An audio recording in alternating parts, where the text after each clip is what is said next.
Hello all, நான் NMC Ranjith. இன்றைக்கி திருக்குறளில் இருக்க பாயிரமில் கடைசி அதிகாரமான 4வது அதிகாரம் அரண் வலியுறுத்தல். பாயிரமில் இதுதான் கடைசி அதிகாரம். ஸோ இதுக்கப்புறம் 5வது அதிகாரம் இல்லற இயல்லேருந்து ஸ்டார்ட் ஆகும். நம்ம இன்றைக்கி பாயிரம்னா அதான் இன்ட்ரொடக்ஷன், திருக்குறளோட இன்ட்ரொடக்ஷன். ஸோ 4வது லாஸ்ட்டு பாயிரத்தில் அந்த 10 குறளும் இன்றைக்கி பார்ப்போம்.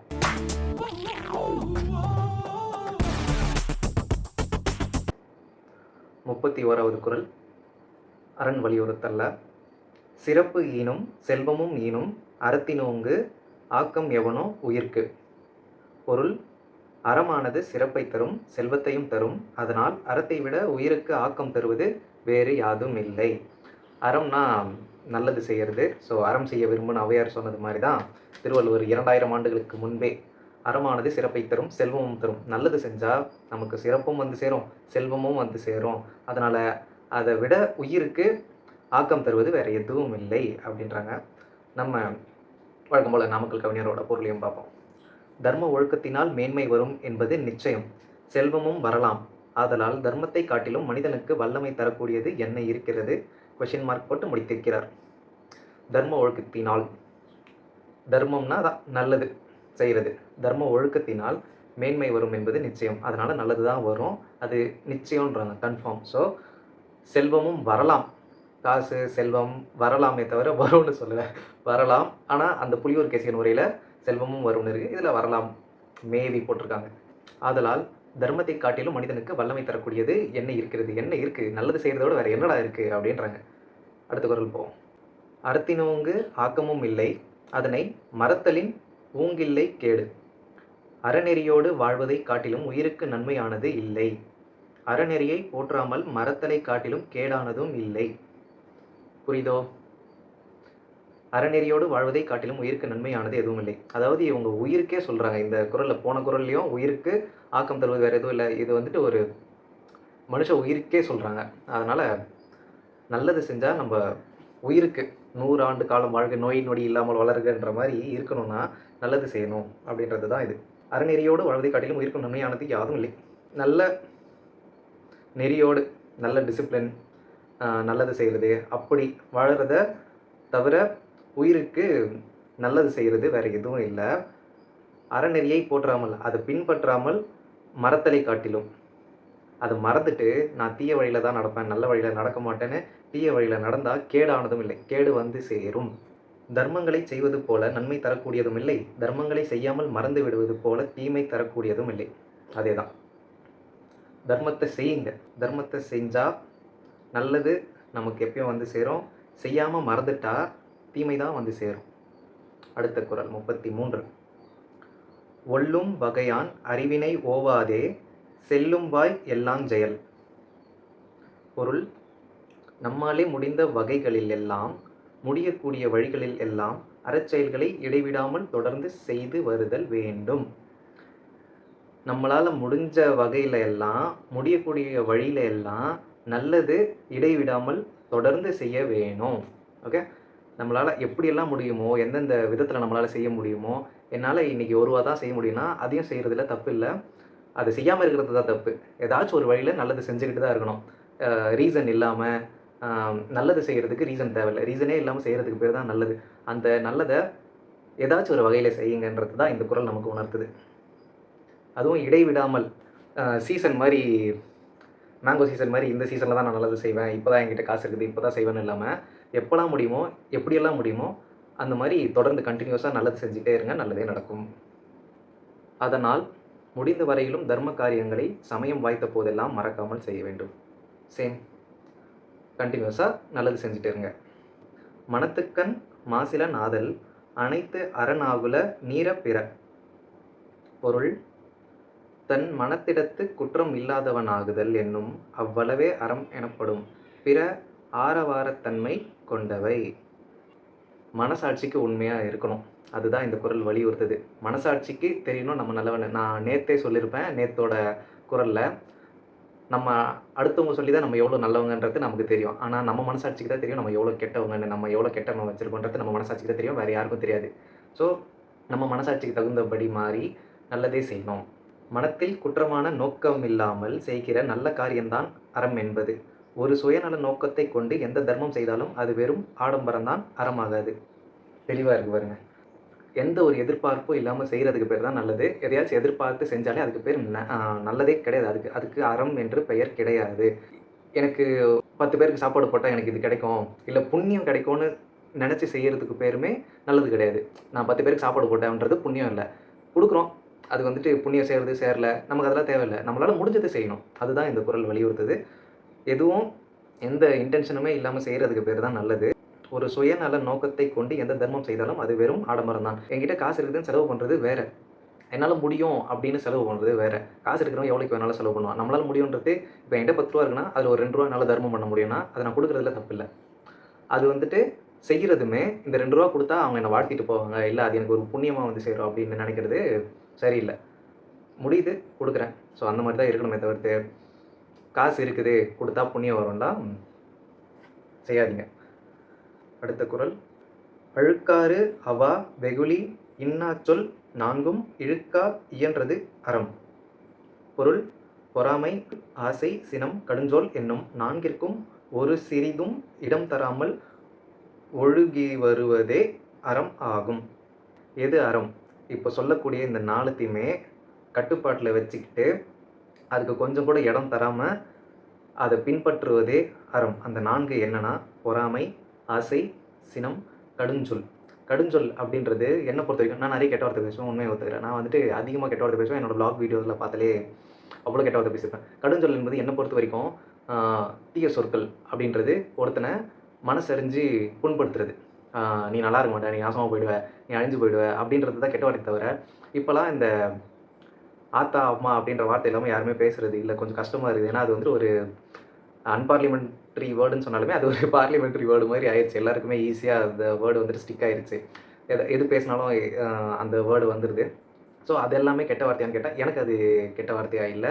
எது கெட்ட வார்த்தை என்னை பொறுத்த வரைக்கும் அப்படின்னா, மனசார ஒருத்தவங்க நல்லா இருக்கக்கூடாது, அழிஞ்சு போகணும் அப்படின்னு ஒரு இன்டென்ஷனோட சபிக்கிறாங்கல்ல, அதுக்கு பேர் தான் கெட்ட வார்த்தை தவிர, நம்ம பேசிக்கிறது நட்பு வட்டாரத்துக்குள்ளே பேசுகிறது கெட்ட வார்த்தை இல்லைன்றது எனக்கு. ஆனால் அதுவே எதிரியை திட்டுறப்போ அது கெட்ட வார்த்தை தான். நட்பு வட்டாரத்தில் பேசிக்கிறப்போ அது சகஜமாக இருக்கும். அவனும் நம்மளை திட்டுவான், நம்ம அவனை திட்டுவோம். ஸோ அது வந்துட்டு ஹர்ட் பண்ணிக்காது. நான் அவனை திட்டுறேன்னா, அவன் என்ன திருப்பி திட்டுறான்னா, அது வந்துட்டு ஹர்ட் ஆகாது. அதுவே ஒரு தேர்ட் பர்சனை திட்டினா அவனுக்கு சுருன்னு கோவம் வரும். அதுக்கு பேர் கெட்ட வார்த்தை தான். எதுக்கு சொல்கிறேன்னா, அதுக்கு சொல்கிறேன். ஸோ இந்த 4 தான் நமக்குள்ளே வராமல் தடுத்துக்கணும். கவிஞரோட பொருள் பார்ப்போம். பொறாமை, ஆசை, கோபம், கடுஞ்சொல் ஆகிய 4ஐயும் நீக்கிவிட்டு செய்கின்ற எல்லா காரியங்களும் அறங்களே ஆகும். இந்த 4த்தையுமே க்ளீன் பண்ணிவிட்டு போய்த்தலை அப்படின்னு லெஃப்டில் தட்டி விட்டுட்டு எந்த செயல் செஞ்சாலுமே நன்மையே நடக்கும். ததாஸ்து. அடுத்த குறள் 36ஆம் குறள். அன்றறிவாம் எண்ணாது அறஞ்செய்க மற்றது பொன்றுங்கால் பொன்றா துணை. பொருள். பின்காலத்தில் பார்ப்போம் என்று தள்ளி வைக்காமல் அறத்தை அன்றே செய்க, அது இறக்கும் காலத்திலே அழியா துணையாகும். நல்லா இருக்குல்ல இது? ஃப்யூச்சரில் பார்த்துக்கலாம், பிற்காலத்தில் நமக்கு வந்துட்டு இப்போ நம்மக்கிட்ட பொருள் இல்லை, செல்வம் இல்லை, பிற்காலத்தில் பார்த்துக்கலாம், வருங்காலத்தில் நமக்கு காசு வரும், அப்போ நம்ம உதவி பண்ணலான்னு தள்ளி வைக்காமல் இப்பயே உதவி செய்யுங்க அப்படின்றது தான் இந்த குறள்.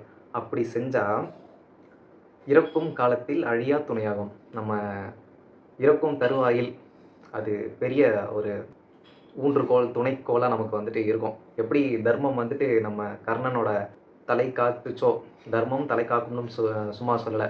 தர்மம் வந்துட்டு கர்ணனை எப்படி காப்பாத்துச்சுன்னு நம்ம மகாபாரத கதையை பார்த்தா தெரிஞ்சிருக்கோம். அந்த மாதிரி தர்மம் இறக்கும் தருவாயில் காக்கும். அதுக்கு என்ன பண்ணணும்னா, ஃப்யூச்சரில் பார்த்துக்கலாம், நாளைக்கு நான் நல்லது செய்கிறேன், நாளான்னைக்கு நல்லது செய்கிறேன், 1 மணி நேரம் கழிச்சு நல்லது செய்கிறேன் அப்படின்னு நினச்சி செஞ்சாலுமே அது பிற்காலம் தான். ஸோ அப்படி பிற்காலத்தில் பின்னாடி செஞ்சுக்கலாம் அப்படின்னு யோசிக்காமல் இன்றைக்கே இப்போவே இருக்கிறப்போ கொடுத்துட்டு உதவி செஞ்சுட்டு போயிடணும். அப்படி செய்கிறது பேர் தான் அறம். அப்படி செஞ்சால் பிற்காலத்தில் யூஸ்ஃபுல்லாக இருக்கும். அறம் செய்வதை ஒத்தி போடக்கூடாது, பின்னால் பார்த்து கொள்ளலாம் என்று விட்டு வைக்க எண்ணக்கூடாது, உடனே செய்ய வேண்டும். அப்படி செய்தவன் பலன் உடல் இறந்த பிறகும் உயிருக்கு உதவி செய்யும் துணையாகும். இந்த பொருள் அப்படியே ஒரு டிஃப்ரென்ஷியேஷன் இருக்குது பாருங்க, சிறப்பாக. அப்படி அது ஃபஸ்ட்டு நம்ம பார்த்தாச்சு, ஃப்யூச்சரில் பண்ணக்கூடாது, இப்போ பண்ணிடணும் அப்படின்ட்டு நல்லது. அப்படி செய்வதன் பலன் உடல் இறந்த பிறகும் உயிருக்கு உதவி செய்யும் துணையாகும். உடல் இறந்த பிறகும் சோல் இருக்குல்ல, உயிர், அந்த உயிர் நம்ம உடலை விட்டு பிரிஞ்சு போன அப்புறமும் அந்த சோலுக்கு நல்லது செய்யும் அப்படின்றது தான் பொருள். அடுத்த குறள். அறத்தாறு இதுவென வேண்டா சிவிகை பொறுத்தானோடு ஊர்ந்தான் இடை. பொருள்: சிவிகையை சுமப்பவனோடு அதனில் அமர்ந்து செல்பவன் ஆகியவரிடையே அறத்தின் வழி இதுதான் என்று கூற வேண்டாம். பல்லக்கை சுமக்கிற மனிதனையும் பல்லக்கில் இருந்து சவாரி செய்கிற மனிதனையும் கவனித்து ஆலோசித்தால் அறம் செய்யாவிட்டால் என்ன துன்பம் என்பதையும் அறம் செய்தால் என்ன இன்பம் என்பதையும் யாரும் சொல்லாமலேயே அறிந்து கொள்ளலாம். அதாவது, நல்லது செய்கிறவனுக்கும் நல்லது செய்யாமல் இருக்கிறவனுக்கும் என்ன வித்தியாசம் அப்படின்றது, பல்லக்கு தூக்குறவனும் பல்லக்கில் உட்காந்துட்டு இருக்கிறவனுக்கும் என்ன டிஃப்ரென்ஸோ அதுதான் டிஃப்ரென்ஸு. நல்லது செய்கிறவன் பல்லக்கில் உட்காந்துட்டு இருப்பான், நல்லது செய்ய தவறுறவன் செய்யாமல் இருக்கிறவன் அந்த பல்லக்கை தூக்கி துன்பத்தில் இருப்பான் அப்படின்றது தான் இந்த குறளோட பொருள். கஷ்டம் வரும் அப்படின்னா அது நல்லது செய்யாமல் இருக்கிறதுனால தான். நல்லது செஞ்சால் நமக்கும் நல்லதே நடக்கும், பல்லக்கில் உயரமாக உட்காந்துட்டு போகிற மாதிரி உட்காந்துட்டு போகலான்ற குறளோட பொருள் தான் இது. அடுத்த குறள்: வீழ்நாள் படாமை நன்றாற்றின் அஃதொருவன் வாழ்நாள் வழியடைக்கும் கல். பொருள்: செய்ய தவறிய நாள் என்றில்லாமல் ஒருவன் அறம் செய்வானானால் அதுவே வாழ்நாள் முடியும் வழியை அடைக்கும் கல்லாகும். திருக்குறளில் டீப்பஸ்ட் மீனிங்லாம் இருக்குதுன்னு சொன்னல, அப்படி ஒரு டீப்பஸ்ட் மீனிங் இருக்கிற குறள் இது.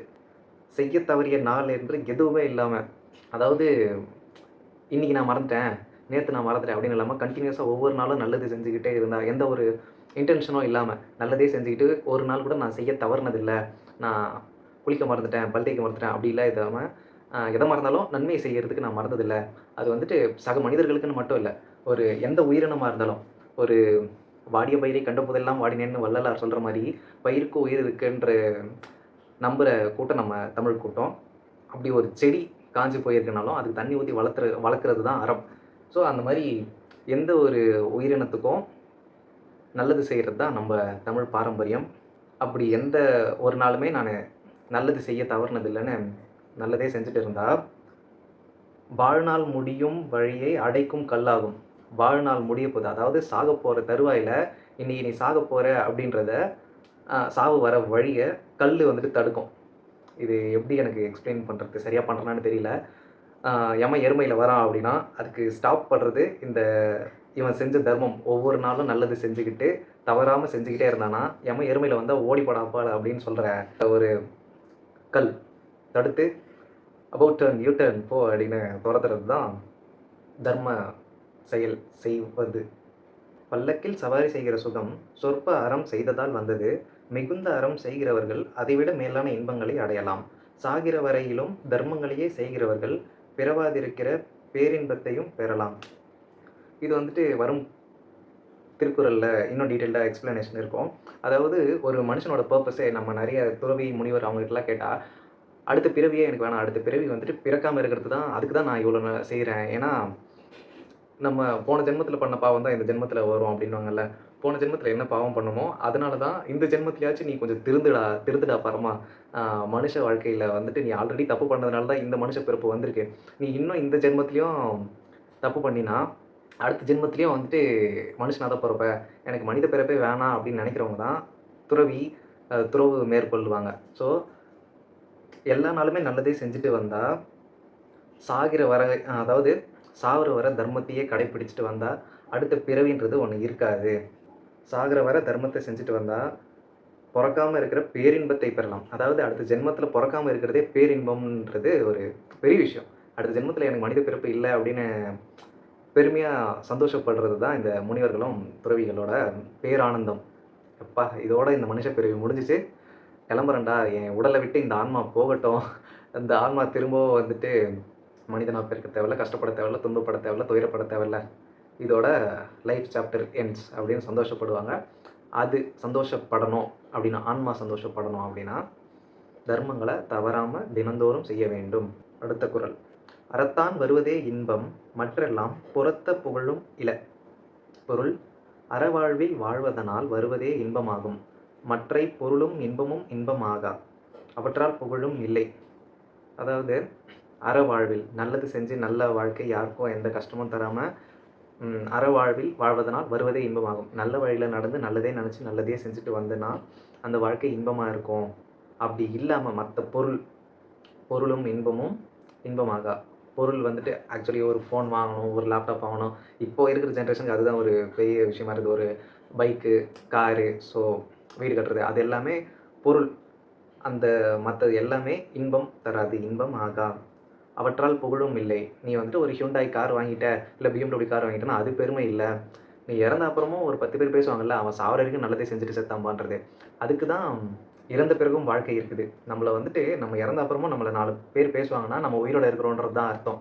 உடல் மண்ணை விட்டு போயிருச்சு அப்படின்றதுனால அது சாவு கிடையாது. நம்மள வந்துட்டு எப்போ ஒருத்தவங்க மறக்கிறாங்களோ, அன்னைக்கு தான் உண்மையான சாவு. நம்மள மறக்காம ஞாபகம் வச்சுட்டு பேசிட்டே இருக்காங்கன்னா, நம்ம வந்துட்டு 4 பேருக்கு நல்லது செய்யணும். நல்லதே செய்வோம்.